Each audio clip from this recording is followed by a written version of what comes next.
Welcome to Christmas in 1812. This beautiful home is called Auburn. It and the 220 acres upon which it sits were left to the city by the heirs of Stephen Duncan Jr., so that the land and the home could be enjoyed by the citizens of Natchez in perpetuity. Today, the beautiful home is open as a house museum and welcomes visitors year-round from Wednesday to Sunday. During the holiday season, we celebrate like it's 1812. The home was originally built for Lyman Harding, who was the Mississippi Territory's first Attorney General. Harding contracted with famed architect Levi Weeks to create this beautiful federal neoclassical style home. Auburn was built the same year that Pride and Prejudice was published, and so we like to have a very Jane Austen Christmas when the holiday season rolls around. Most of us are familiar with traditions of Christmas that originated in Germany and became popular after the 1840 marriage of Queen Victoria to her German Prince Albert. Albert brought with him to the marriage many German traditions, including the Tannenbaum, or the Christmas tree. Like anything that Prince Albert and Queen Victoria did, it quickly became a wildly popular tradition all the way down to middle-class families in the United States. But Auburn was built far before this tradition made its way across the pond. Instead, we see earlier traditions in this home. So what was an 1812 Christmas like? What did it focus on? Instead of a Christmas tree, we have a mistletoe ball. That was the symbol around which celebrations focused in earlier years.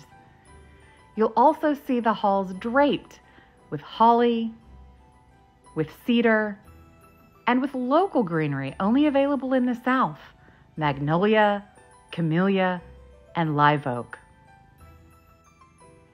You'll see the tables throughout the house festooned with foodstuffs like oranges and plums, apples and cherries, items that would have been rarities even in the summer months in the South, but even more scarce in the winter. On Christmas Eve, a Yule log would have been brought in from outside, lit and burned for the family to enjoy.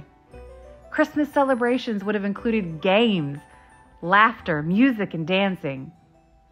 There might have been a few gifts exchanged, but large-scale gift exchanges weren't common until significantly later.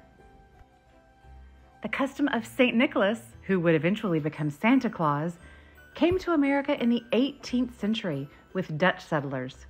Can we imagine an early celebration including St. Nicholas here at Auburn? Christmas is officially declared a national holiday in 1870. So now, we, the conservators, and the city of Natchez invite you to join us every Christmas as we celebrate an 1812 Christmas here at the beautiful home of Lyman Harding, Stephen Duncan, and all the ghosts of Christmas past as we celebrate an 1812 Christmas.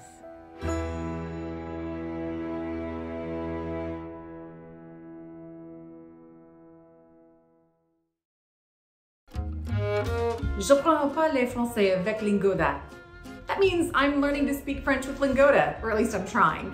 You know that we love the south of France and we love to travel there, but last time with my high school French, we didn't feel quite empowered to speak with the locals. But this time, with the help of Lingoda, I'm gonna travel and speak with confidence. Lingoda, it's the better way to learn a language. They have live Zoom classes available 24/7, small groups with native level teachers, and guided curriculum for fast progress. Right now, you can get a 7-day free trial of Lingoda, and during those 7 days, you can either try 3 free group lessons or 1 one-on-one private lesson. It's New Year's resolution time, and this year, your resolution should be to learn a new language with Lingoda. Go to lingoda.com and use code RESTORATIONNY for up to 30% off all subscriptions as part of our New Year's campaign. This year, make a resolution and actually keep it. Go to lingoda.com and use code RESTORATIONNY and get started on your new language journey today.